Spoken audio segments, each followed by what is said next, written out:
Hello and welcome to all of you. Thank you for joining us for New York University School of Law's tribute to Judge Robert Katzmann.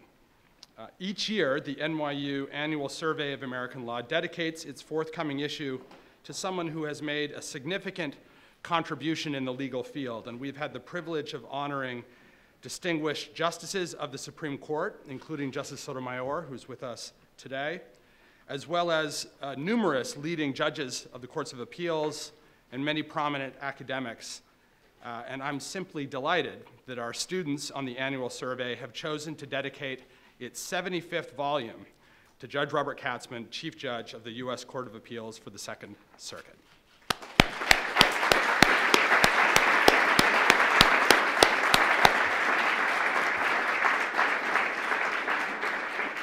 Judge Katzmann is a tremendous friend to NYU and a member of our adjunct faculty, among the many hats he wears. He'll be introduced in a moment, but let me just say myself, Bob, how thrilled we are to be able to honor and celebrate you today. I now want to turn the program over to this year's editor-in-chief of the annual survey, Leonid Grinberg, class of 2018, the NYU Law School. Born in Moscow, he immigrated with his family in 1994 and grew up in Boston.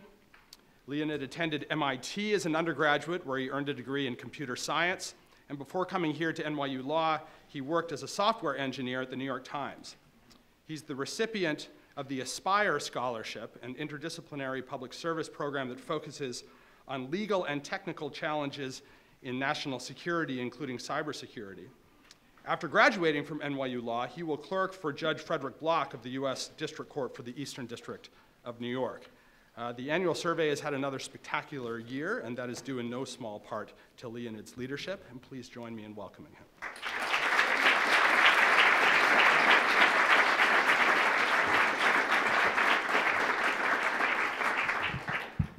Thank you, Dean Morrison. Well, on behalf of the NYU Annual Survey of American Law, welcome everyone to our 75th dedication. The dedication is the annual survey's flagship event. It dates back to the journal's founding in 1942. Each year, we look for an individual who, throughout his or her career, has made a significant impact on American law. We try to pick someone not only brilliant and accomplished, but also passionate for the law and its progress, for advancing legal scholarship, and for promoting justice. We also look for dedicatees who are multifaceted, whose lives have included many endeavors and focuses, who have left their marks on the world in a variety of ways. And finally, we look for someone who makes a good role model, who can teach us not only to be good lawyers, but also good citizens and effective leaders. As you can see in your programs, and as Dean Morrison said, we have honored many luminaries over the years, and Chief Judge Katzmann stands rightfully in their company. We also have an incredible panel of speakers assembled here today, and they can expand on Judge Katzmann's accomplishments far better than I. But we all know that you can learn a lot about a person in the more mundane moments, so I want to share my personal experience interacting with the judge over the past few months. First of all, being Chief Judge of the Second Circuit must not take up too much time, because Judge Katzmann responds to emails faster than anyone I have ever met. And I know it's he and not his clerk's writing, because all the emails are signed simply Bob. Throughout this process, Judge Katzmann made time for all my questions, no matter how small. One morning, I even woke up to a voicemail from the judge, clarifying an earlier point he had made in the previous conversation. And my first thought was, wow, I have a voicemail from Chief Judge Katzmann. And my second thought was, wow, it is a good thing I actually checked my voicemail. Now, as it turns out, Judge Katzmann has himself spoken as a dedicator at this event 3 times in the past. On 2 of those occasions, in fact, we were celebrating individuals who will be speaking in his honor today. And if you read his remarks from those events, you will get a sense of the man I am proud to say I've gotten to know just a little over the past few months. A man who is quick to praise and cast a glowing light onto others, who is eloquent and witty but never ostentatious, and who, more than anything, cares deeply about other people. Even with regards to this event today, he has fretted to make sure that no one feels left out, including the students on the journal, has repeatedly apologized for taking up my time, and has expressed sincere surprise that so many people are excited to celebrate his accomplishments. Despite his remarkable career, Chief Judge Katzmann remains one of the most humble people I have ever met, and I cannot be more honored that he's this year's annual survey dedicatee. That's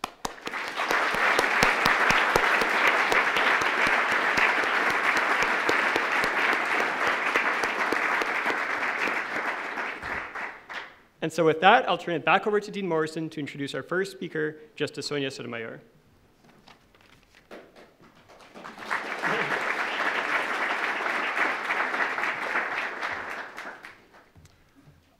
So it's now my job to give introductions to a number of people, including some who truly don't need one, but who will get one anyway, like Justice Sotomayor.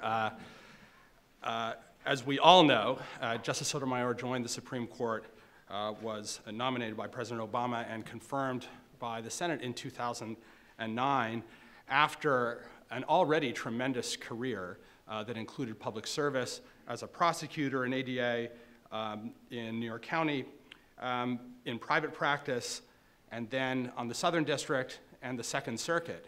She is, I believe, the only member of the court at this point with experience as a trial judge, deeply important experience. She brings to her job on the court tremendous wit and wisdom, insight, and inspiration, and we are tremendously grateful she can be with us here this evening to help honor Judge Katzmann. Justice Sotomayor.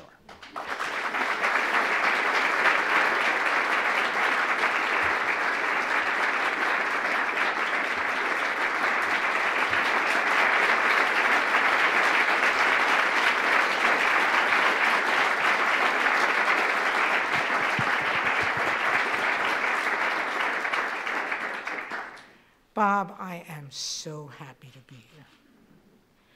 Bob and I call each other brother and sister. I'm sure Gary, Martin, and Susan didn't know they had a fifth sister, but they do.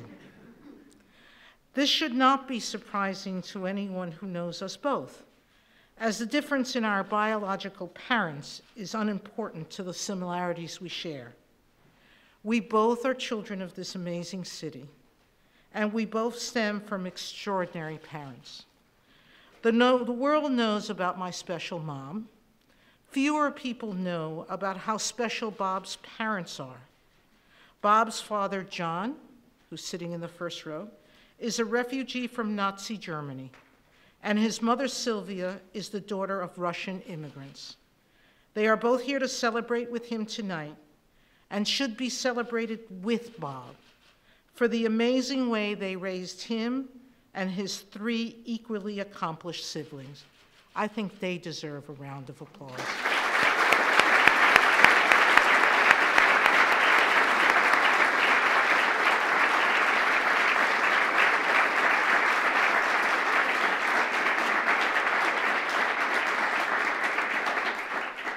Like my mother, Bob's parents devoted themselves to creating an environment where their children could thrive.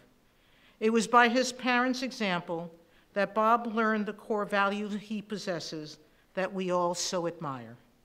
First, the importance of education. Second, a deep commitment to hard work. And third, the centrality of treating people with dignity and kindness. In all he does, Bob brings these values to life. With respect to education, Bob has always had an innate passion for learning. By the time Bob and I crossed paths at the Yale Law School, just as an aside, for months, I thought I saw Gary Katzmann, his twin brother, in every place Yale had. And I'm sure repeatedly I called out, "Hello, Gary," until I saw double of them one day. But he was there, the three of us were there, and that was about 20, and he was about 25 years old, and already held a bachelor's degree from Columbia University, a master's degree, and PhD in government coming from Harvard University. Bob's passion for education, however, is not limited to expanding the breadth of his own knowledge, but also to ensuring that others share in his joy of learning. Over the years, he has taught courses and seminars to law students, and he is a devoted mentor to his law clerks, many of whom are in the audience, and so many that we share in common. Recently, he established the Second Circuit Civic Education Initiative Justice for All, Courts in the Community. Through this program, Bob has opened the doors to the courthouse, to student teachers and the broader community, with the goal of increasing public understanding of the courts and bringing the courts closer to the community. I am incredibly proud of this work. And I am so respectful that Bob found the perfect legacy for an extraordinary chief judgeship. Now, indeed, in everything Bob does, he brings a dedication to doing it well and getting it right, which brings me to his second core value, a deep commitment to hard work. After law school, Bob clerked for a year on the First Circuit and then joined the Brookings Institute, where he served in their governmental studies program. At Brookings, Bob wrote and edited several books and authored numerous articles.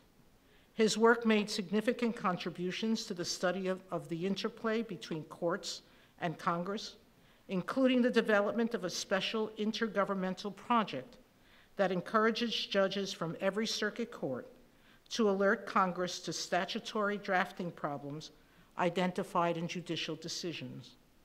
I learned recently that the project begun in 1988 still continues today with partisan support. That's a miracle.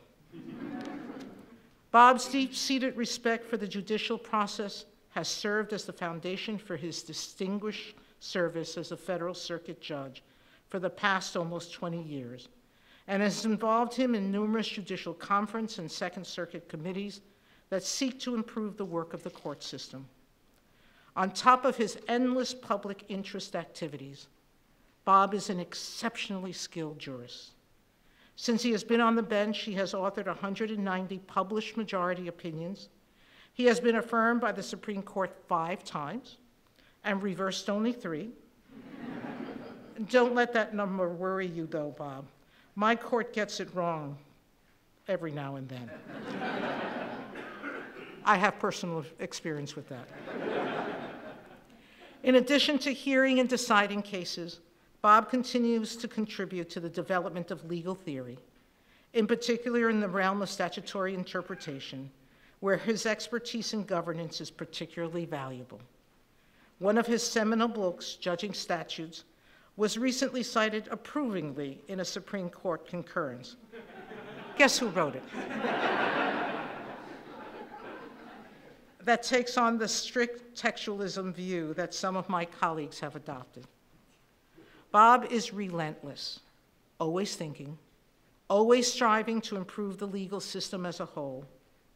In these efforts, however, Bob is incredibly humble and always lets the product of his work shine for itself. This brings me to the third and most important core value that Bob exemplifies: the importance of treating people with dignity and kindness. Bob always puts people first. Everything he does is geared towards helping people and strengthening their relationship with one another. As both a scholar and a judge, Bob is keenly aware of the impact our institutions have on real lives. It was that awareness that called him to action when he noticed as a circuit judge that in case after case that appeared before him, individuals who were challenging immigration decisions had received no, or at best inadequate, legal representation. He didn't simply shrug his shoulders when he saw this. As we will hear about in more detail today, he formed a committee to research immigrant representation, which ultimately led to a program that ensures that nearly every individual facing removal in New York City has access to a free, competent attorney. He also founded the Immigration Justice Corps, which is creating a pipeline of recent college and law school graduates to work in the field of immigrant rights. This work is being replicated around the country as other cities and states strive to protect their immigrant communities. What is more incredible about Bob is the humility that accompanies his work. At each stage of my judicial career, he has been instrumental in my nominations and confirmations. During my Supreme Court nomination, he spent weeks mimicking a role he had played for my colleague, Ruth Bader Ginsburg, serving as a special advisor in preparation for and during my hearings. Yet not once in all the years I have known him has he spoken about these efforts. That is because Bob does not talk about his efforts on behalf of so many people. He just sees what needs to be done, thinks creatively about a solution, dives in, and gets the job done to create a better world.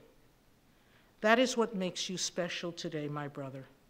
We are here, Bob, to laud your accomplishments and air our gratefulness for everything you have done for all of us in this room and for the legal community as a whole. You are a preeminent leader as a scholar and peer, and thus a most deserving recipient of this award. I am honored to call you more than a dear friend, my brother. No matter how busy you are, you always make time for the people you love, especially your friends and your family, including your remarkable wife, Jennifer Callahan. She shares your compassion for capturing the real experiences of people's lives, as we have seen in her beautiful films. We are grateful to her for all that she does and for sharing you with the rest of us. Brother, you are the shining example of what a meaningful life can accomplish and of how care and compassion can serve the legal profession. I am so proud to be related to you and will always try to follow in your footsteps, knowing that you will always lead the way to what is right, what is just, and what is kind. I love you, Bob.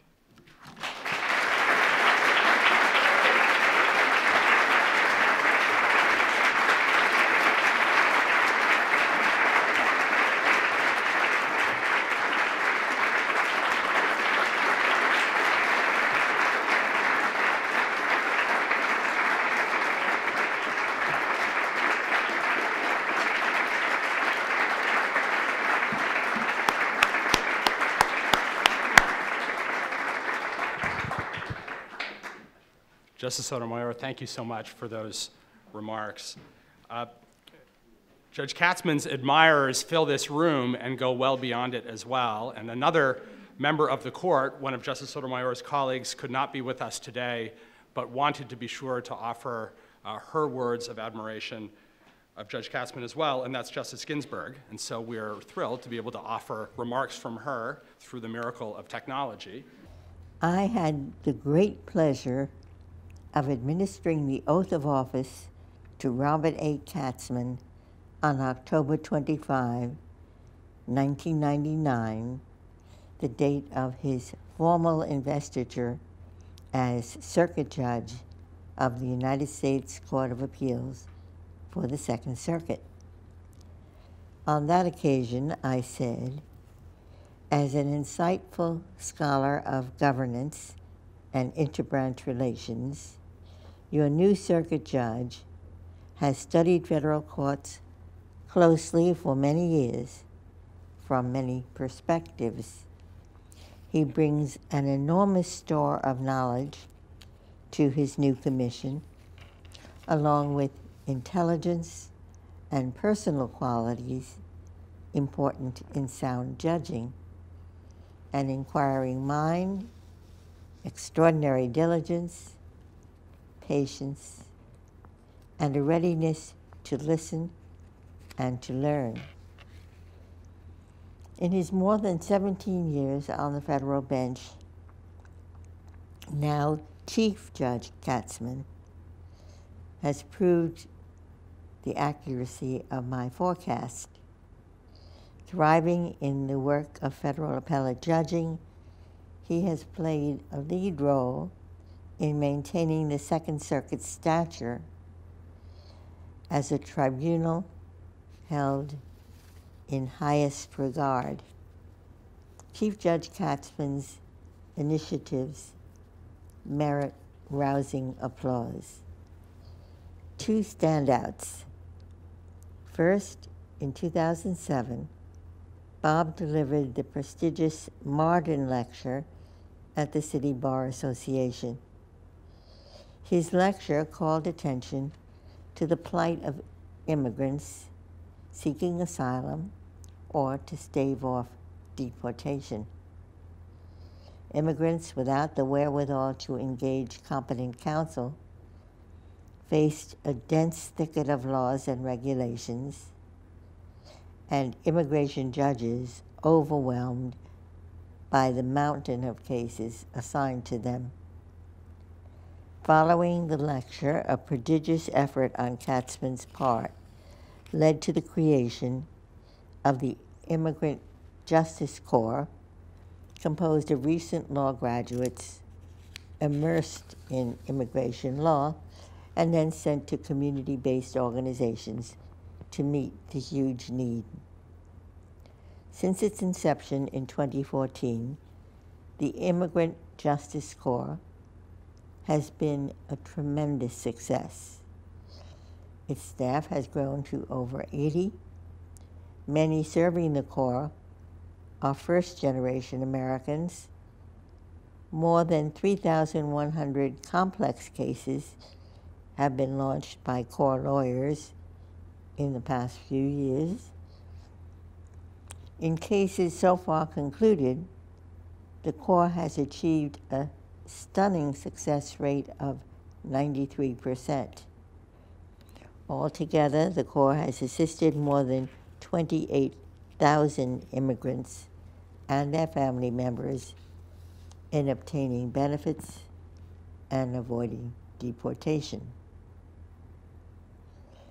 A second major initiative, Justice for All, Courts and the Community. This innovation invites the public, and particularly school children, into the courthouse to learn firsthand how our system of justice works. The program, superintended by Chief Judge Katzman and District Judge Victor Marrero, offers an introduction to legal research carried out in the Court of Appeals Library, on-premises moot courts, and teacher training sessions.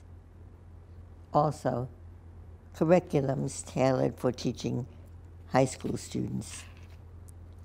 A New York Times article reporting on the Justice for All initiative described Chief Judge Katzman as a soft-spoken man with a serene confidence, someone who can talk quietly and still be heard.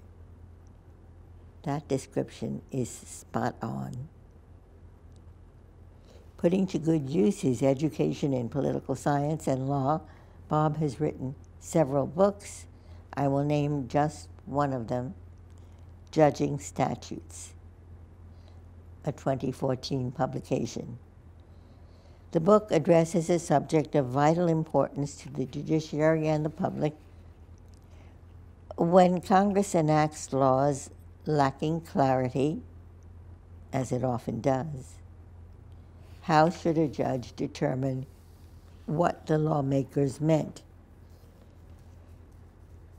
Retired Supreme Court Justice John Paul Stevens praised the book for reinforcing the approach of jurists who find that a fair examination of legislative history helps them understand the work of their colleagues in Congress. Peter Strauss, distinguished teacher of administrative law and legal method, in his review of Katzman's book, said that judging statutes should be required reading for all who teach in the field. I rank the slim, eminently digestible volume as a gem. I cannot resist telling you one thing more about Chief Judge Katzman. When President Clinton nominated me for the good job I now hold, Senator Moynihan thought it would be useful for me to have a savvy, sympathetic counselor as I made my way from one senator's office to another's. Bob Katzman was that counselor. He informed me in short order of the senator's interests, what subjects I might safely address, what topics were best avoided. From the beginning through to the happy ending, Bob was at my side, constantly informing and encouraging me. I could not have been better advised. You will not be surprised when I tell you that many of Bob's law clerks clerked next for me. From OT 2013 until OT 2019, at least one Katzman clerk has been or will be on my chamber's crew. For his intelligence and humility, his compassion and caring, and his keen appreciation that judicial decisions affect the lives of everyday people, Chief Judge Katzman is very dear to my heart. I congratulate him on the dedication of the annual survey of American law to him. May he long continue to engage in the art of judging and to stay well as he thrives in the practice of good citizenship.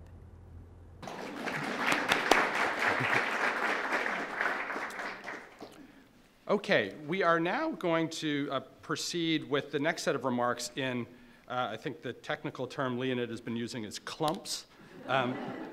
So the first clump is the immigration clump, and I'll ask all three in that clump to come up and sit here. I'll introduce them all at once at the beginning, and then each will give their remarks, but please, you can come and sit with us now. I am very pleased to introduce first my colleague Nancy Morowitz of the NYU Law faculty and a graduate of this law school in the class of 1981. She joined the faculty in 1987 and helps to lead the Immigrant Rights Clinic here, a really innovative program combining litigation and non-litigation work on behalf of individual immigrants and community-based organizations.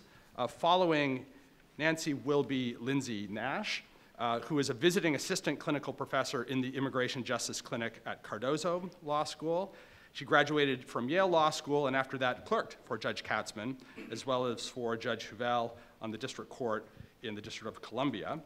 And then after that, we will have Peter Markowitz, class of 2001 here at NYU, and now professor at Cardozo, where he founded and directs the Immigration Justice Clinic. After graduating from NYU Law in 2001 and receiving the University Graduation Prize and the Summer Memorial Award, he clerked for Judge Block on the Eastern District of New York, has also spent time as a Soros Justice Fellow at the Bronx Defenders. We're very pleased to have all three with us here this evening.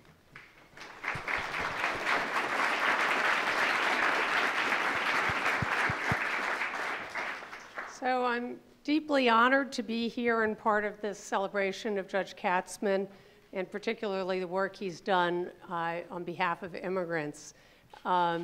You've heard about this already, but the three of us are here to tell more of the inside story of what happened here in the Second Circuit and the remarkable work that Judge Katzman did. The story begins over 10 years ago when Judge Katzman delivered the Martin Lecture at the Association of the Bar of the City of New York. And he chose as his topic the problems facing immigrants who were pursuing cases against deportation. And he was familiar with these cases from his perch on the Second Circuit, where he would see cases after they had come up through the system. But he could see how much should have happened at the beginning of those cases, and that was what he directed his attention to. What he saw was that in many cases that immigrants were represented by very bad lawyers or by notarios, non-lawyers, or were trying to represent themselves in what is, in fact, an extremely complicated field. And so what he saw was how the mistakes that were made at these very early stages of cases were having life-changing consequences and really very bad consequences for these people as they appeared in the circuit. And I just want to quote a little bit from the speech that he gave at that time, in which he was speaking about the poor quality of representation. These are Judge Katzmann's words. "These attorneys do not even meet with their clients to flush out all the relevant facts and supporting evidence or prepare them for their hearings. They are stall lawyers who hover around the immigrant community, taking dollars from vulnerable people with meager resources. They undermine trust in the American legal system with damaging consequences for the immigrants' lives." And then, speaking about the records which he would see, he said, "What is filed and what is said have enduring effects. Immigration judges will often make findings of adverse credibility based on the disparity between the two. Oftentimes, the reviewing appellate judge, who is constrained at the time the case comes before her, is left with the feeling that if only the immigrant had secured adequate representation at the outset, the outcome might have been different." And Judge Katzmann concluded by calling on the bar to change this situation. Those of us who worked on immigration cases were deeply grateful that Judge Katzmann had chosen to speak on this topic. We knew from whenever we were in court that we would see lawyers doing a terrible job for their clients, or we would see immigrants trying to represent themselves when the laws are just so complicated they couldn't possibly do it well. And we also knew that there was a complete mismatch between the need for representation and the potential supply of lawyers who would gladly do this work, but for the inability of nonprofits to hire them. And in particular, those of us who teach in immigration clinics knew that every year we were graduating lots of students who were eager to take up this work and were trained to take up this work, but only a few of them could possibly hope to work in immigrant defense. And so what happened next was really remarkable. It was literally 10 years ago, I think next month, that I got an email inviting me to a meeting of maybe 9 or 10 lawyers that was to just people wanting to talk about this problem. These were friends of Judge Katzmann who were bringing together some lawyers on this issue. And at that meeting, people talked about all sorts of ideas, and it all sounded like a great thing that people cared about this, but it was really very, very difficult to believe that it would ultimately amount to anything because the problem was just so great. And I leave it to my colleagues to pick up the story and tell you what happened.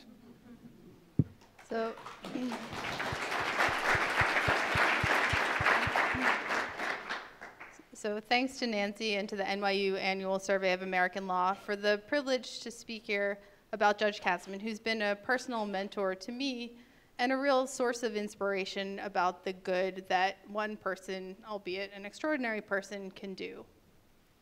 So while the group initially came together was a small group of 11 lawyers, it quickly grew into a coalition of actors from the public, private, and nonprofit sectors. And it became known as the Study Group on Immigrant Representation. This group included people from judges to prosecutors to advocates. But what unified them was first a deep admiration for Judge Katzmann, and second, a desire to do something about the crisis in immigrant representation that he had identified. So bringing these leaders together, as he predicted, quickly began to spark change. He realized that while some of the most troubling aspects of the system were obvious to those of us working in the field, what we needed was rigorous study of the problem and potential solutions if we were going to make the problem meaningful to a broader audience. As he often said, quoting his own mentor, everyone is entitled to their own opinion, but not everyone is entitled to their own facts. And he knew that we needed the facts. So this understanding led to the New York Immigrant Representation Study, in which study group members worked together to collect a broad set of data on the impact and quality of counsel in immigration proceedings. And when we completed the study, the findings were unambiguous, and the disparity was even greater than we had anticipated. The data showed that individuals who were not detained and who had counsel prevailed about 74% of the time. But individuals who were detained and unrepresented succeeded only 3% of the time. So all of this meant that for the first time ever, we had real numbers to quantify the impact of counsel. and undeniable support for what we had long felt, that the assistance of counsel, particularly for people who are detained, significantly impacts immigrants' ability to access justice. The findings in this initial report laid the groundwork for what has been a transformation in the field. Following this report, members of the study group created a blueprint for a solution. And that solution was a public defender type system that would guarantee that no detained immigrant would be forced to face deportation proceedings alone simply because they couldn't afford an attorney. The community that Judge Katzmann catalyzed then led the way in putting this plan into action. It quickly grew into the system that I think many of us now know, which is the New York Immigrant Family Unity Project. This is a first of its kind system of deportation defense that provides representation to all non-citizens in New York who are detained, indigent, and facing deportation. The recognition of the importance of competent counsel also led to the creation of the Immigrant Justice Corps, another pioneering initiative in the immigration arena. Understanding the value of providing counsel to a broad array of non-citizens and the need to raise the quality of the immigration bar more generally, Judge Katzmann conceived and launched the first and only fellowship program for college and law school graduates to focus on immigrant representation. Unsurprisingly, the impact of these initiatives had a huge impact. I'll turn it over to my colleague, Peter Markowitz, in just a second to describe this impact, but first I want to say that as someone who has worked with Judge Katzmann for years in the study group and on a daily basis as his law clerk, there is no one better suited to serve as an inspiration, as a mentor, and as an exemplar for generations of lawyers, both now and in the decades to come.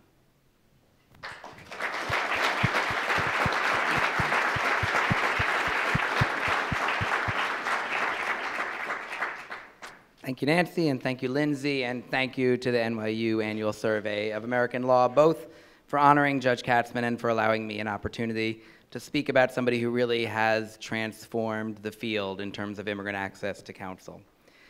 It's hard to overstate the impact that Judge Katzmann has had in that relatively short time since he delivered that Martin lecture a decade ago. It was in those 10 years we have seen an absolute explosion in both the quality and the quantity of lawyers that are available to poor immigrants. And at the epicenter of that explosion are the two programs that you've heard so much about that grew out of Judge Katzmann's work, both the public defender system and the fellowship program, the Immigrant Justice Corps. I recently had the opportunity to participate in an evaluation of the public defender system. And prior to the program, as you've heard, the majority of immigrants facing deportation who were detained didn't have any counsel whatsoever. And they were forced to defend themselves in one of the most complex arenas of law against trained federal prosecutors, often while detained and often not, always while detained for these people, and often not speaking the language.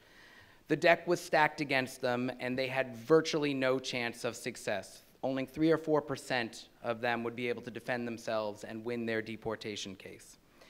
And it was, as Judge Katzmann noted in his, as he predicted in his Martin lecture, perhaps if we could add counsel, adequate counsel at the earliest stages, the outcome would be different, he told us 10 years ago. And how right he was. Right? When we added lawyers to the mix and we were able to evaluate the outcome, the results were staggering. Instead of succeeding 4% of the time, immigrants right now at the Varick Street Immigration Court, just blocks away from here, are winning 48% of the time. And what that means is that before the program was in place that Judge Katzmann catalyzed, many unrepresented immigrants who were detained, in fact 44% of them, were getting deported not because they didn't have a legal right to remain in the United States. They were getting deported because they didn't have a lawyer who could help them vindicate that right. And that doesn't happen anymore here in New York. The Immigrant Justice Corps, as you've heard, has been equally transformative. It's served thousands of immigrants. And it's a statistic that's already been said, but it's eye-popping enough to note again, which is that the Immigrant Justice Corps lawyers have won 93% of the matters that have come before them. And as importantly, they're up to, I think now, almost 200 fellows, with 96% of their justice fellows remaining in the immigration field beyond the fellowship, What drew Judge Katzmann, as we've heard, to this problem originally is the deplorable state of the lawyering he observed in the cases that came before him. His fellows are now repopulating that field at a nice clip with highly trained, highly ethical, and highly motivated lawyers. As members of the study group, we get calls all the time asking, how do we replicate these programs in other parts of the country? And they ask us how it happened, and we tell them the story that you've heard here today about Judge Katzmann's visionary leadership, the way he inspires and empowers those around him, and the way he makes us believe that justice is possible even in the face of seemingly impossible odds. And the refrain from them is inevitable. But we don't have a Judge Katzmann in Philadelphia or Austin or San Francisco, and they don't. But nevertheless, Judge Katzmann's example has rippled across the country, and we see major advances in replication efforts in places like California and Wisconsin, but not only there, in places like Texas and Georgia too, and many others. There are many people who helped shape the landscape and the transformation that we've described, but there is one person who I can say with confidence is the catalyst for this remarkable progress. It has been one of the defining honors of my career to get to work with Judge Katzmann. He is a national treasure, really tenacious and kind, powerful and gentle, grand and modest. So thank you, Judge Katzmann.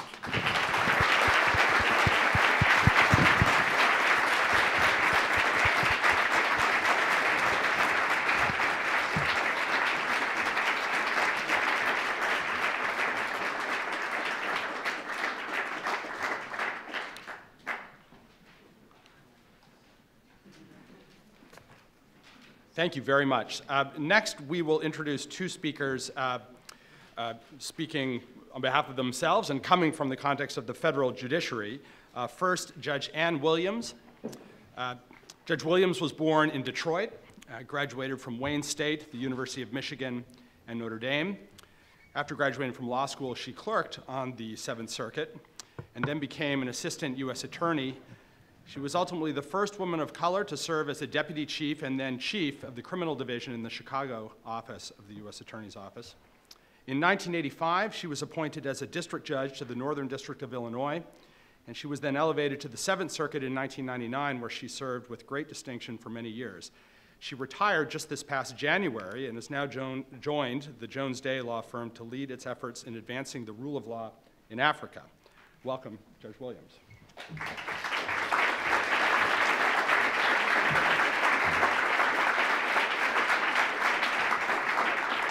Thank you, Dean. Good evening. We're here for Bob Katzmann. Good evening. Let's hear it. Now, we know that Bob Katzmann is one of the most influential judges in America, one of the best judges in America, and one of the finest human beings I have had the privilege to know and love. Do you all agree?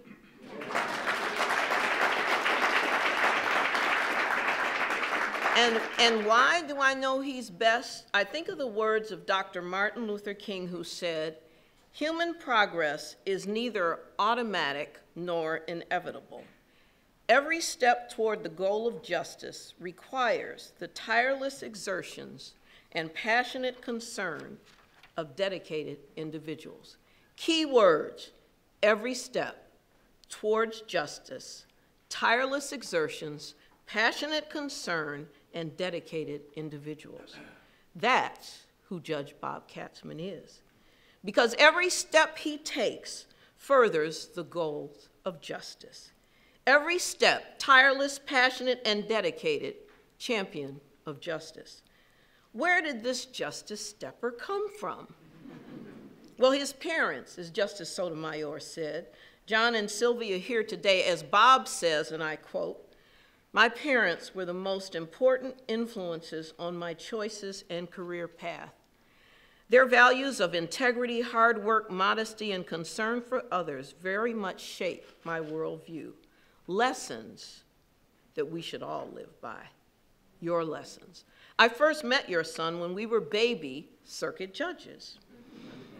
But I really didn't get to know him until our paths crossed when I was president of the Federal Judges Association and he served on the Judicial Branch Committee. We were working on cost of living pay adjustments for the federal judiciary. I really got to know him well when I joined the committee in 2008. What is the Judicial Branch Committee's mission? Well, we call it the committee that deals with the care and feeding of federal judges. Bob recognized the financial sacrifices federal judges make serving on the bench. He wanted to make sure our families had adequate pay, insurance, and medical benefits. His passion and tireless efforts, the coalitions he built with the Federal Judges Association, the magistrates, and the bankruptcy judges, other concerned groups, corporations, and unions, along with our brilliant administrative office staff, culminated in us getting a catch-up COLA. We had many calls on the weekend and after hours. He always picked up the phone, tireless, dedicated, stepping. But he also knew as we worked on these issues that the committee was charged with maintaining good relationships with members of Congress. Not an easy thing. That was a sweet spot for Bob, who is the only federal judge in America with a PhD in political science, who has studied, as you have learned, the judicial process, published books, articles on the inner workings of the court, the intersection of the courts and Congress, and he has served on other outside committees that focused on the judiciary. As chair of the committee, he expanded those relationships, carrying on the work of Judge Brock Hornby, having open dialogues and programs that fostered understanding in Congress, not just going to Congress to ask for something or telling them their legislation was a bad idea, which we have done. He believes that human connections matter. His passion, tireless dedication spread to all of us, taking those steps toward justice. He was also instrumental in growing the dialogue between the press and the judiciary. We complain as judges, well, the press doesn't get it right. We write such clear and lucid opinions. And they say, we don't understand the opinions, and really, we don't understand the process, and more importantly, we don't have access to the judiciary.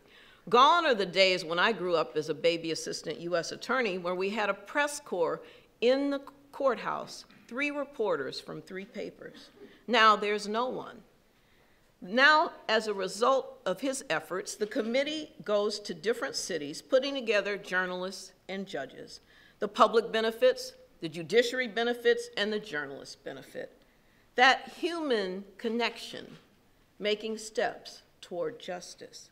Finally, opening up the courts, which you've heard about. There was a feeling for many years that the courts were not as open to the public as they needed to be.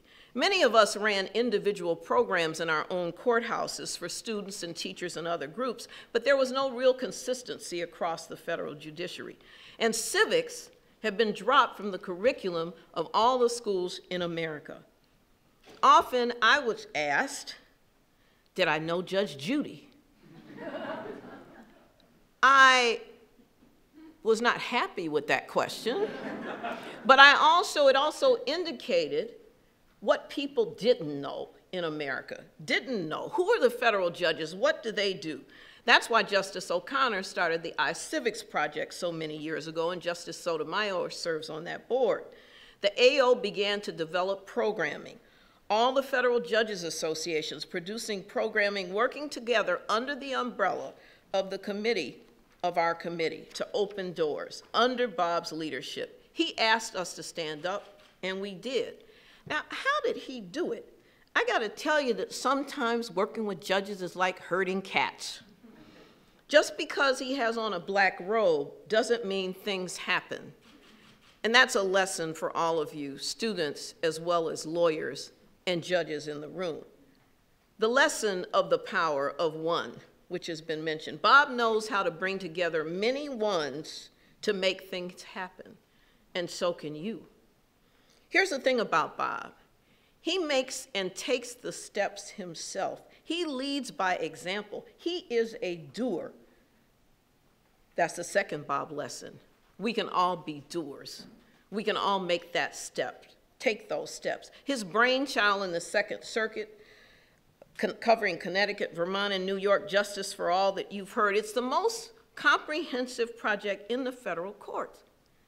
And I looked on the website. He's got all the judges involved in civic outreach, tours, contests, speakers, ceremonies, interactive programs for kids, and trial reenactments, pairing with organizations like the Just the Beginning Foundation that honored Constance Baker Motley in 2016, making justice real for the people we serve, not just for those who appear in court or in jury duty. Judges stepping up, listening to his call because he is a leader we all want to follow, stepping toward justice. For this and many other reasons, I believe Bob is one of the most influential judges in America and one of our best. And on top of that, a fine human being and a wonderful dear friend, really a brother of the heart to me. He cares so much, and that matters. And that's the third lesson, caring about others. At every meeting, every time I run into Bob, he's asking me, how's David? How's the family? How's Claire doing?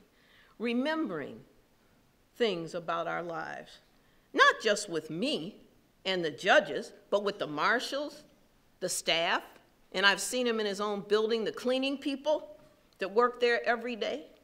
His kindness, humility, and grace, combined with his tireless exertion, passionate concern, and dedication, make Bob Katzman a justice champion and a worthy recipient of this wonderful honor that you have bestowed on him.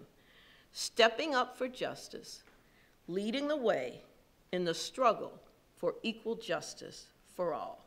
I love you, Bob.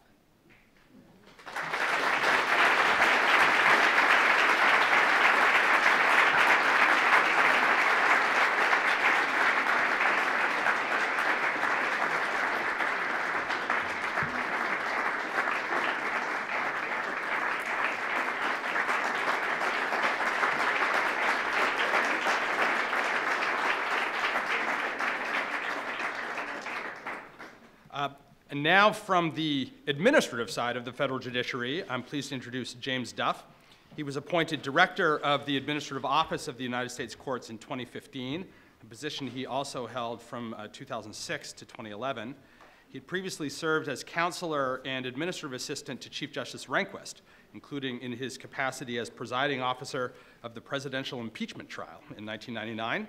He has significant experience in the private sector as well, and we're very pleased to have him here with us this evening. Thank you.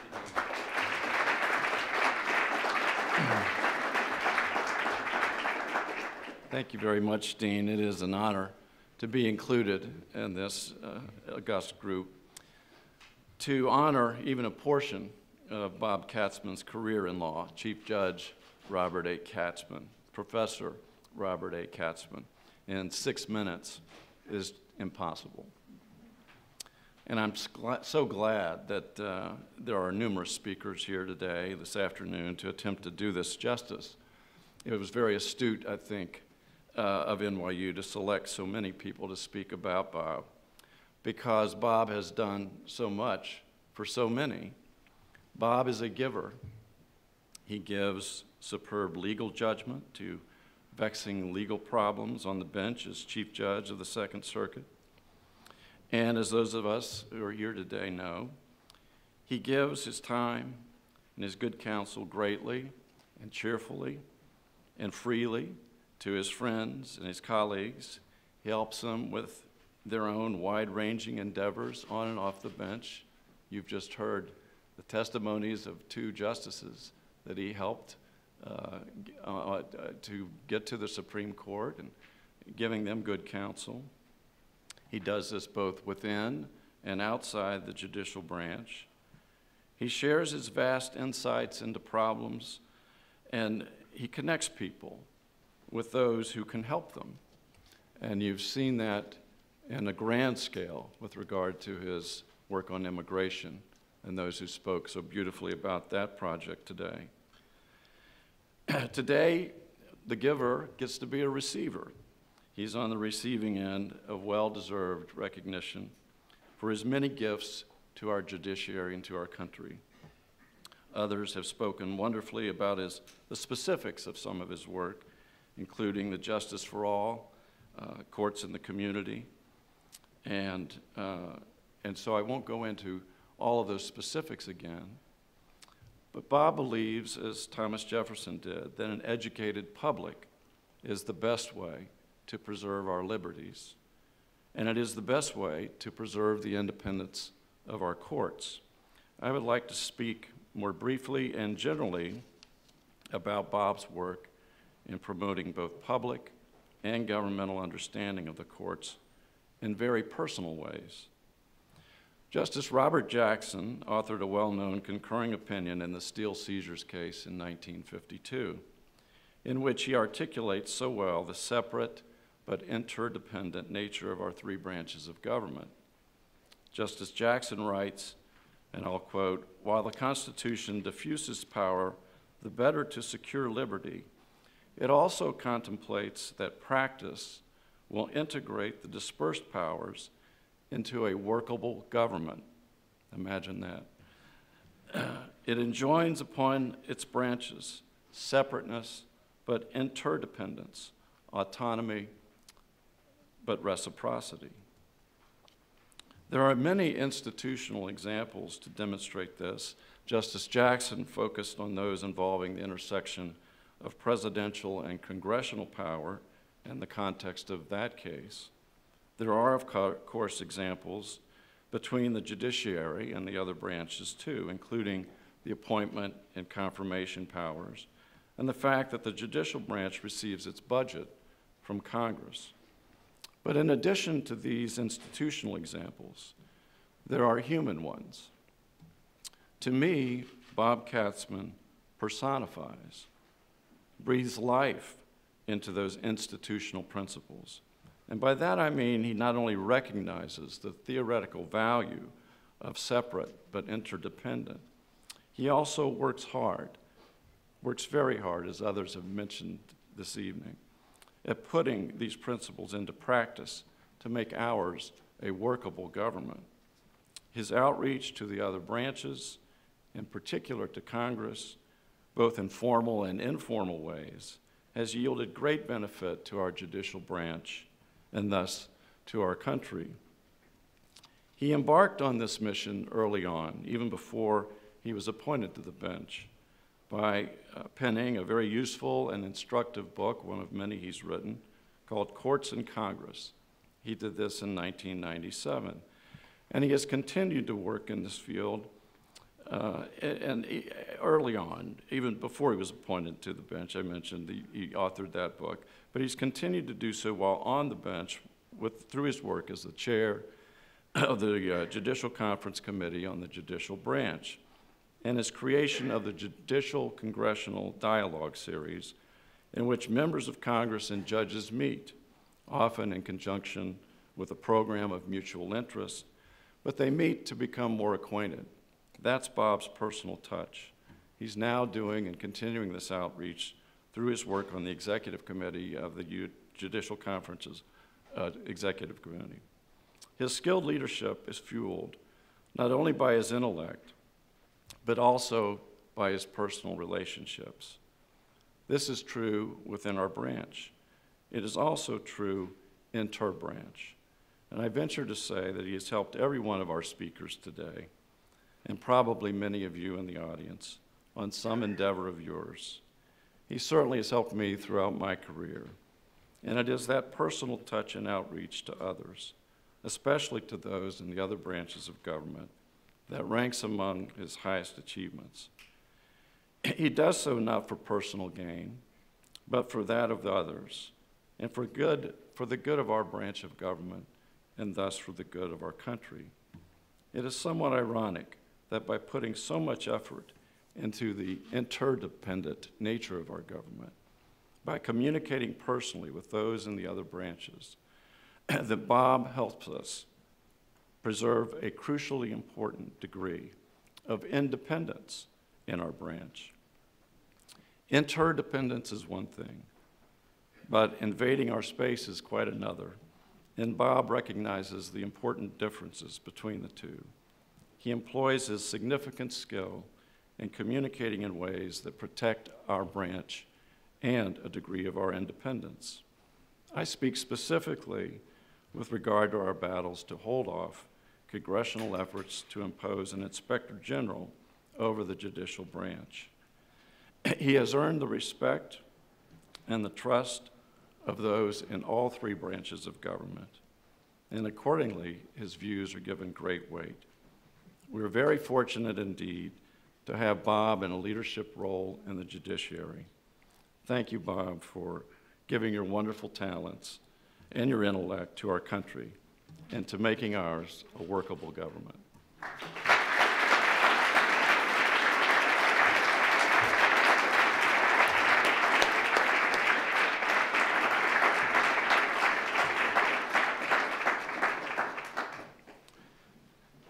As we have heard, Judge Katzmann is, in addition to being an outstanding jurist, an insightful builder of institutions, is a really important and significant scholar that counts both during his pre-judicial career and still today. And so we have two speakers from the world of scholarship. And so I'll ask Paul Light and Russell Wheeler to please come up here now, and then I'll introduce each of you together at the beginning, and you can then speak.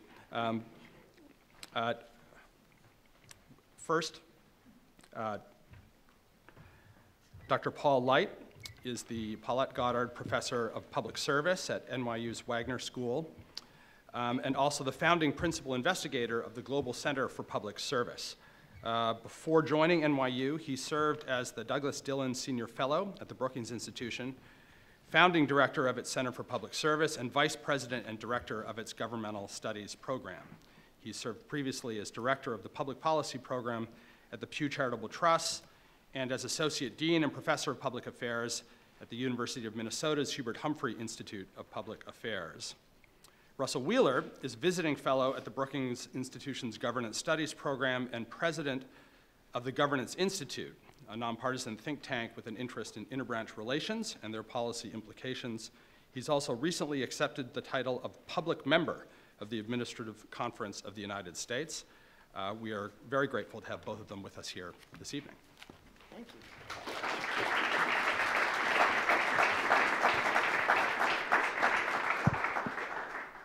Well, it's a pleasure to be here tonight. Judge Katzmann and I have been friends for a long time. I'm particularly delighted to see Mr. and Mrs. Katzmann. I know what you did. Your imprint in Bob's life has been meaningful and deep. I also know what you did, Gary, along the way, and you know I do, from my perspective. As a professor of public service here at NYU and a longtime student of institutions and policy, I'm an admirer of Judge Katzmann's scholarship.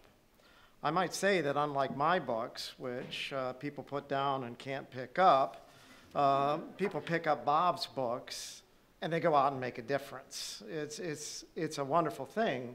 His books are inspirational and deep, and they are superbly well written. We in academia sometimes pride ourselves on being unintelligible. It's a sign that our work must be good because you cannot understand it. Bob's work is eminently approachable and understandable. And I might say that his work is not just an example, you read his work not just for what it contains, but how it's written.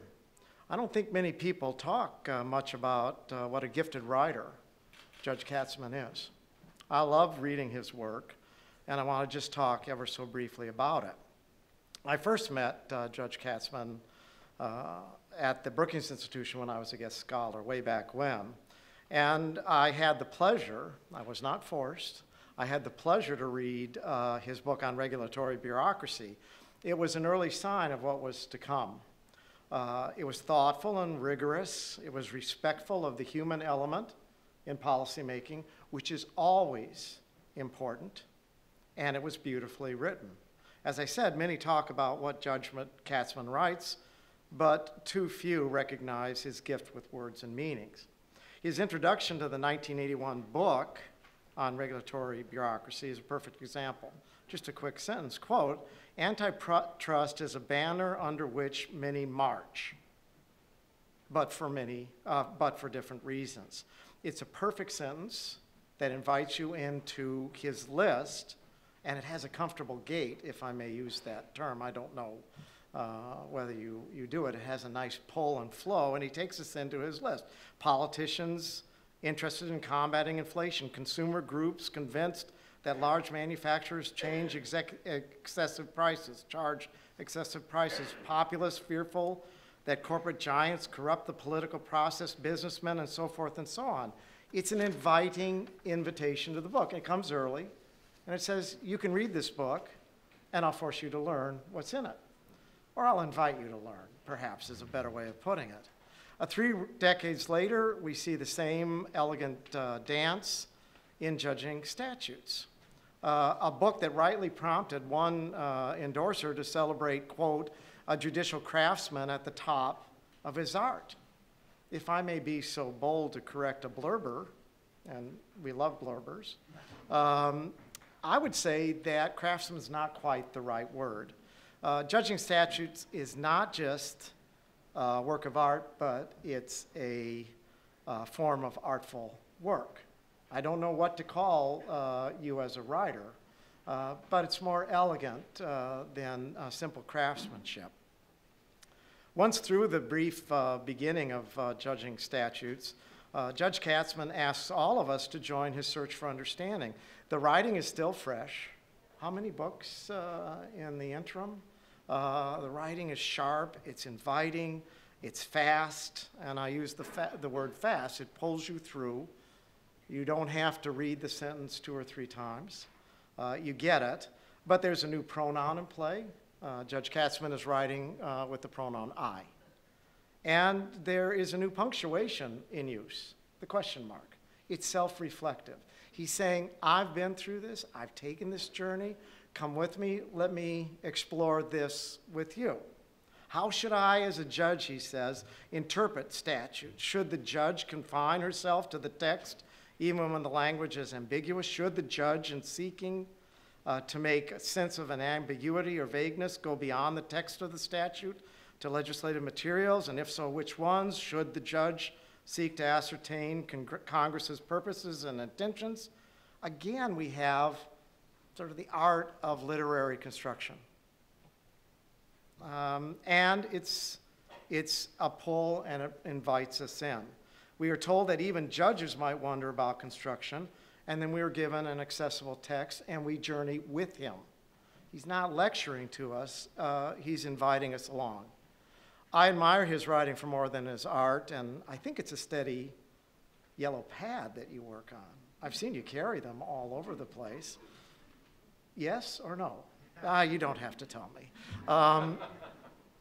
And I sometimes wonder how we might frame our friendship years from now if and when he pens an autobiography. I don't need to dwell on the basics of Judge Katzmann's work tonight.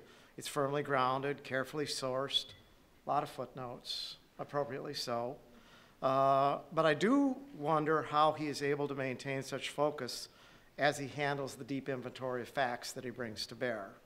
I mean, it's intimidating.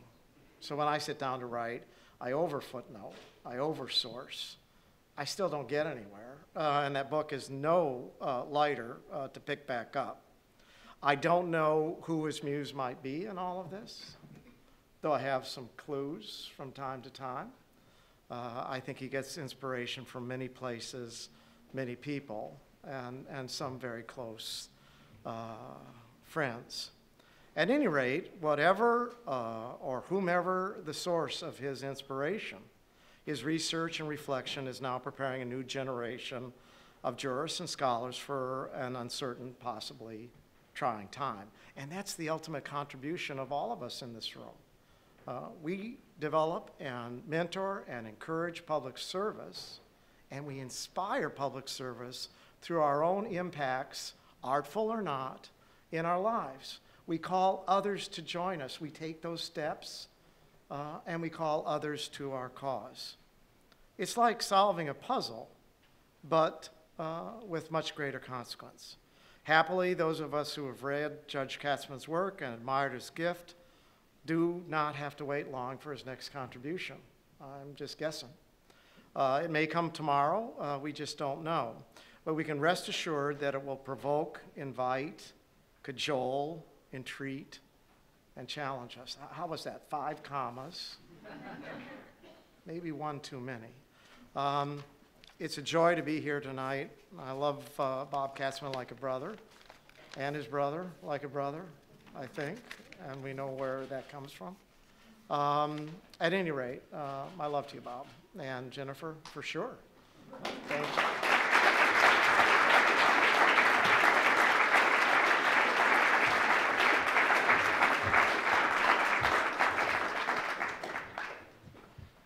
Well, thank you, Dean Morrison. It's a privilege to be here to salute my friend of over 30 years, Bob Katzmann. I've been asked to talk a bit about his scholarship in interbranch relations. I am, in that regard, speaking as I do, sort of like a legislator speaking late at a courthouse dedication. You've heard everything that needs to be said. You just haven't heard from everybody who's here to say it. So here goes.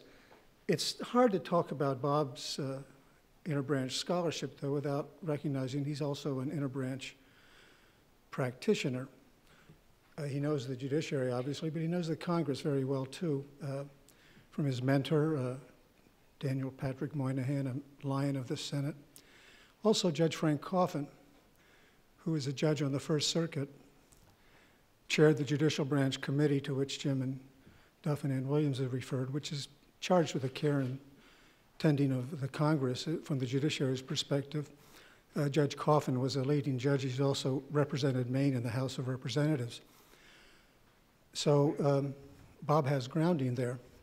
His first book on interbranch relations captures really his whole approach to that field. Not so much the title of the book. The title of the book is Judges and Legislators. It's the subtitle, Toward Institutional Comity. I should say that's comedy with a T. I'm sure sometimes he thought it was more appropriate comedy with a D, but in any event, that's the approach. Institutional, not personal. That book was followed, as has been said, in 1997 with Courts in Congress, which he wrote at the dawn of what turned out to be one of these contentious periods, especially contentious periods in the relationship between courts and Congress, the Jeffersonian era, the post-Dred Scott era, the progressive era, and of course, some of us remember the impeach Earl Warren era. But he saw things coming. He identified even then what he called the sources of strain, conflict over resource allocation, the perennial problem of judges and legislators' compensation, early efforts to restrict jurisdiction, and the brewing and in some cases full-blown breakdown of the judicial confirmation process. But his goal in the book was not so much to criticize as to provide avenues of cooperation. And in that book, he's described it elsewhere, but he described the project to which Justice Sotomayor referred, that he and Judge Coffin, former Representative Robert Kastenmeier of Wisconsin, the judges on the D.C. Circuit, and also the legislative leadership and their staff, to encourage circuit judges to send to Congress opinions that identify technical glitches of one kind or the other, gaps or ambiguities. One sent in a 2009 opinion that exposed an ambiguity in the Immigration and Nationality Act about the 7-year residency requirement that was a condition for waiver of alien admissibility. You'll never guess what judge sent that opinion in, who's very interested in immigration. And that, since that project was revitalized in 2007, over 50 opinions have gone to Congress through a very precise protocol that Bob and Judge Coffin and others worked out, which makes clear that the purpose of this enterprise is not to rub Congress's nose in the messes of its own making, or to even get statutory language changed, but to help Congress. And the main consumers of these opinions, which come in once every 2 or 3 months, is used by the Legislative Council, the people on both sides of the Capitol who actually draft the legislation. They use these opinions as teaching tools for their staff about how to avoid ambiguities, if they can be avoided. Sometimes it's impossible, of course. So it's a contribution. Now, people have talked at length over judging statutes, and I won't go into great detail about it. I would note it grew out of the Madison lecture that Bob delivered here at NYU Law School. And its purpose, as he said, or its main goal, he reflects his view as, I'm quoting here, the judges and legislators need to understand and respect one another's institutional processes. The book was published in 2014 to become required reading when the Supreme Court was trying to figure out whether the Affordable Care Act's phrase, an exchange established by the state, meant obviously exchanges established, insurance exchanges established by the individual states or also by the federal government. When the decision was announced, more than a few pundits said to their listeners on radio and television that if you want to understand what this is all about, go read Judging Statutes. And it has recurred again, as Justice Sotomayor said. She referred to it in the digital reality decision last month at the Supreme Court, where she said, considering legislative history shows respect and promotes comedy with a co-equal branch of government. Now, a legal journal picked that up, and the author referred to Judging Statutes and referred to it, I quote here, an excellent rejoinder to Scalia. And it is that. It is a response to the textualism and the aversion to legislative history by Justice Scalia. But what I would note is, as obvious as that is, you don't find that phrase in the title of the book. You don't find it in the subtitle of the book. There is no subtitle. You don't find it in the preface, in which Bob explains what led him to write the book. Now, obviously, Justice Scalia, if you look at the index, and of course that's how we in Washington read nonfiction books, we look at the index. Justice Scalia appears plenty of times. It would be surprising if he didn't, but not a lot more than references to some of the other members of the court. What that indicates, again, is that Bob looks at this stuff on an institutional basis, not a personal basis. Institutional respect, not personal antagonisms, which is a lesson that a lot of others in our national government could take some benefit from. So thank you, Bob.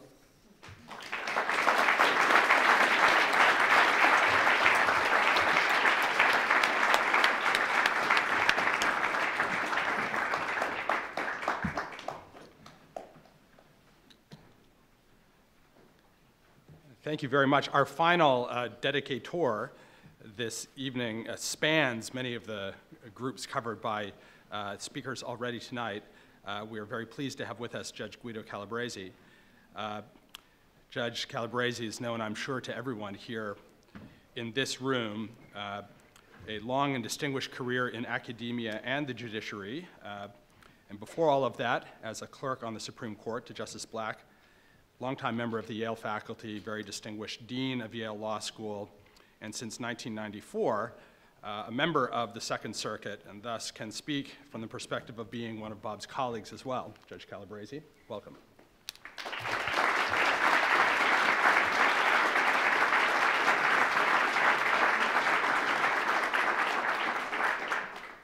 Mr. and Mrs. Katzman, Jennifer, Bob, dear friends, it's a great honor and joy once again for me to be back here for the third time. Each time it involved people of whom I am terribly fond. Myself, of course, but even more, and that's saying a lot, Sonia Sotomayor and Bob Katzman, my student, my colleague, and now my magnificent Chief Judge. You've heard many things said about Bob, and as I was writing this, I was thinking about it and thinking, what is it that makes Bob so very, very special? So very special, apart from these things and in how he does them. I believe it is that he more than anyone else I know, demonstrates in his life and in his work, in all that he does, that the liberal dilemma can be solved. What do I mean by that? I don't mean liberal in an ideological sense with a capital L, but with a small l, of people who are open to other views, always willing to listen, to think about what other people say. And it is often said that liberals, because they determinedly wish to be open to the other side, to be willing, indeed anxious to hear from the opposition, and to leave open the possibility of being convinced, are ineffective in furthering the causes they believe in. How can one always be polite, open, and yes, even gentle, and yet effectively bring about the policies and programs one thinks are essential? It seems impossible. Yet this is precisely what Bob accomplishes, seemingly without any strain, but in fact as a result of extraordinary ability, together with amazing joy, work, self-training, and discipline. Let us go back to what was, for me, the beginning of my acquaintance with and appreciation of Bob, when he first came as a law student. There's often something in the early exams of law students that foretells what they will be like. Sam Alito wrote a perfect torts exam, which, however, took not a single chance. It was conservative to the core. Sonia Sotomayor, right from the start, demonstrated daring, imagination, and empathy, while others who could afford to be far less risk-averse hid behind doctrinal niceties. What of Bob? There's something more unique than rare in the powerful gentleness that Bob demonstrated right from the start. There was always a careful recognition of what could be, indeed should be said for the other side, and yet in the end, no, not just in the end, but throughout, there could be no doubt of where Bob stood and why. There was unmistakable power in Bob's gentleness, power made even more effective because of that gentleness. This very American child of refugees exemplified even then the seeds of what would make him a wonderful scholar, a great judge, and a truly superb chief judge. It is worth dwelling a bit on Bob as a scholar because, as you've heard, there too, one sees the remarkable capacity to see more than one side of the issue and yet not be weaker for it. Bob was not, is not the kind of all too typical scholar whose work, however brilliant, is self-contained and self-defined. Bob's scholarship is profoundly connected and connecting, and of the world. It comes out of the maelstrom that is Washington and takes into account all that truly goes on there.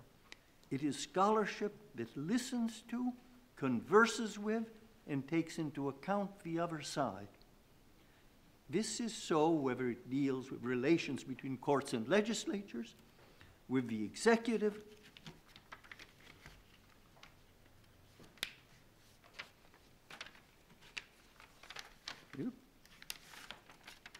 or with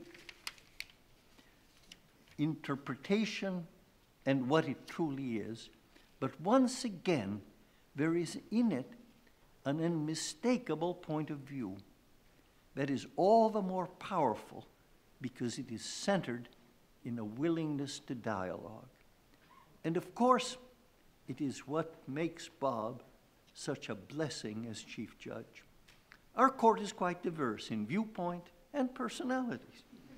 And yet, there is no one among us who does not feel listened to and cared for by Bob. At first, some of my colleagues mistook this care, this gentleness, for a possible weakness, and tried to push their own agenda through the seemingly too kind chief. Boy, did they learn better. Bob seems gentle, indeed is gentle, but don't for a moment try to push him around. You will be in for a mighty strong surprise, but that surprise is itself delivered in so kindly a manner that those who sought to take advantage could find themselves with nothing to complain about. People have told you about Bob's qualities as Chief Judge in the court, in his work outside for immigrants, in educating people of what the courts do, so I won't take your time now to repeat it. It's here in writing. Let me just end by saying it straight out. I love you, Bob. I love you with that special love that a teacher has for a student who has gone beyond him. But I also love you because you show in all that you do and all that you are that the liberal dilemma can be solved. That one can be at the same time truly open and gentle and yet be all the more effective for it. Si monumentum quirat circumspice. If you want a monument, look around you. The monument that one can solve the liberal dilemma is right there for you to see in Bob. Thank you.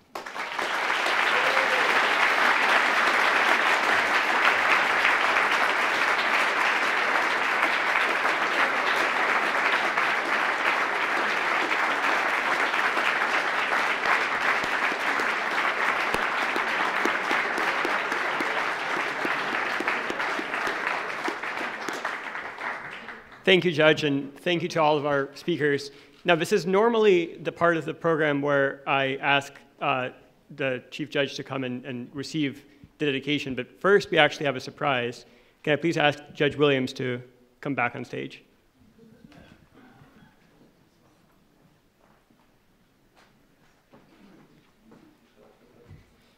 So you've heard about that nudging of Bob. So a few years ago, when he was leaving the committee as chair, I penned a song in his honor. And when we were getting ready for this event, no less than 3 times, Bob told me how much his parents loved that song. And so I took the hint. I changed the words some to fit this occasion, and the title of the song, From the Lady is a Tramp, the title of the song is Bob Katzman's Not a Tramp.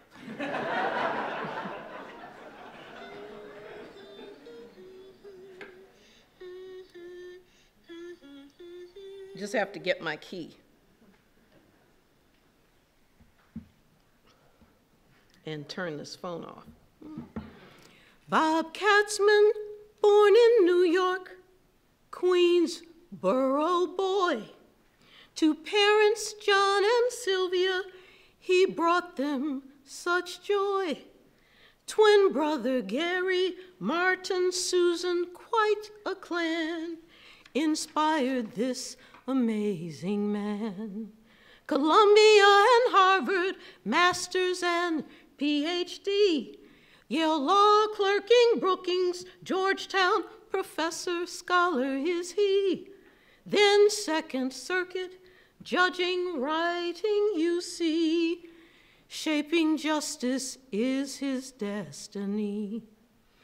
A Renaissance man, loves old movies and art.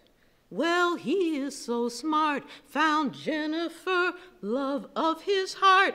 Judicial Conference Executive Committee. Supreme Court fellows too. Big time Chief Justice, how do you do all that you do? Judicial outreach to Congress and the press. Justice, your quest you never rest. Now immigrants get lawyers, defenders, and Justice Corps, forming coalitions, equal justice your core, opening the courthouses to the public, kids, and more, like JTB in 2016. Civic education rise and soars, compassion, courage, giving your all, that is your call, always standing tall, true friend and brother to all races and creeds. That's why Bob Katzman's not a tramp. No, no, Bob Katzman's not a scamp. We cheer you, Katzman, you're a champ. Chief Judge Bob Katzman, you're our champ. Adore you, Katzman, you're our champ. We love you.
Well, this time for real.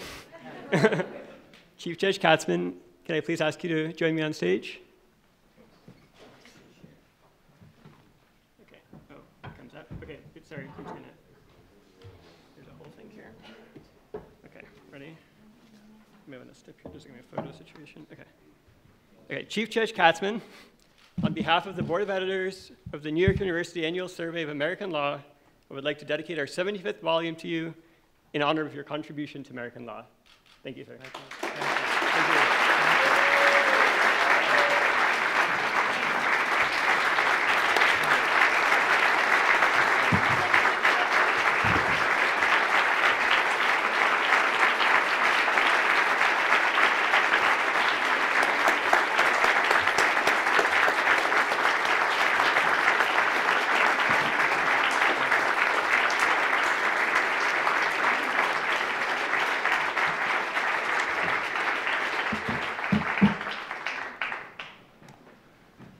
Thank you. Thank you all. This has really been an extraordinary evening, and I'm really overwhelmed by it. This place, Greenberg Lounge, has a special meaning for me. It was here that I had the privilege of giving the Madison Lecture some years ago, and it was here that Dean Morrison generously hosted an event when we had the publication of Judging Statutes. And it was here that I had the privilege of participating in past annual survey tributes to Justice Breyer, Sonia, Guido, never thinking that I would be back here for this program. For many years, I've taught and learned from NYU students, and so being recognized by the annual survey is particularly meaningful to me. Indeed, some years ago, I actually had the pleasure of writing an article with Frank Coffin, Workways of Governance, for the annual survey. And I'm so grateful to you, the annual survey, for this evening. NYU and its deans over the years have been very welcoming. John Sexton, Ricky Revesz, Trevor Morrison. I've enjoyed very much participating in the Institute of Judicial Administration programs under the leadership of Oscar Chase, Troy McKenzie, Sam Estreicher, Tori Whitman, and Allison Schaffini. And I think that Evan Chesler might be here, and he was he was chair of that board. Tonight I have many particular thanks to give. Dean Morrison, very important scholar. You have been a great leader in legal education, as I can personally attest from our most recent work in the effort to bring some sanity to law clerk hiring. And you have provided tremendous service as a wise and active advisor to the Second Circuit across a wide range of activities, including our Second Circuit conferences and our civic education work. Thanks so very much. Leonid Grinberg, it was a joy to answer your phone calls and your emails. You've got such a nice way about you that it makes the person on the other end want to be as helpful as possible. And you obviously have a great career ahead of you. Thank you for all of your efforts. Israel Rodriguez, where is Israel? There he is in the back. Israel Rodriguez, your careful concern about every detail of this event is just awe-inspiring. And I would never want to poach NYU Law School, but if ever you're interested in the federal service, let me know.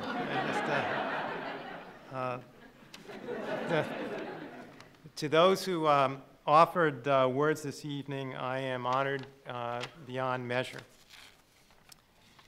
First, Justice Sotomayor, my sister, and an incredibly generous friend through thick and thin, who was always there for me. That you would come, I know you have an incredibly grueling schedule. And that you're here really moves me. I cherish knowing you. Justice Ginsburg has, for me, been an extraordinary inspiration in all aspects of life, whose kindness and concern I treasure. She truly is a guardian angel who has meant so much to me. Guido Calabresi is not just my teacher, but our teacher. And whose brilliant intellect and humanity are gifts to all of us that make us better. And it's such an honor to have you here. Judge Ann Williams, you are a role model for all of us. I will not try to sing, however. But you are a role model for all of us. And your passion for justice is so profound. Just to give an example, we had students from throughout the city that were mobilized through the Just the Beginning Foundation, which is one of many enterprises that Ann Williams has founded. You could look at just about any important social group, litigation group of the last 25 years, and they all bear the imprint of Ann Williams. And you are really an example above others of what one person can do. And I'm really just an Ann Williams groupie, trying to do what I can to emulate and spread your message. And that you would come here, I know you're on the way to Africa, is really so wonderful. Jim Duff, in these times when there is so much cynicism about our institutions, I think of you. I think of you because I think that you are somebody whose dedication to making our system of government work, whose understanding of the judiciary and leadership of the judiciary has had a profound impact. There is nobody in the last 50 years who's had more of an impact on the fair and effective administration of justice than you have. And so I'm also very grateful for our personal friendship of many years as well. Fun fact, this is a good, Jim was good to come tonight, but he really won the lottery because he's going to see Bruce Springsteen on Broadway. And that was through a lottery ticket, right? He just threw his hat in and it happened.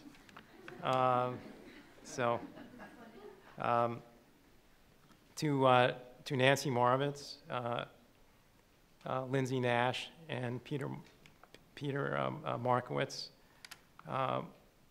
whatever success the study group on immigrant representation has had, and the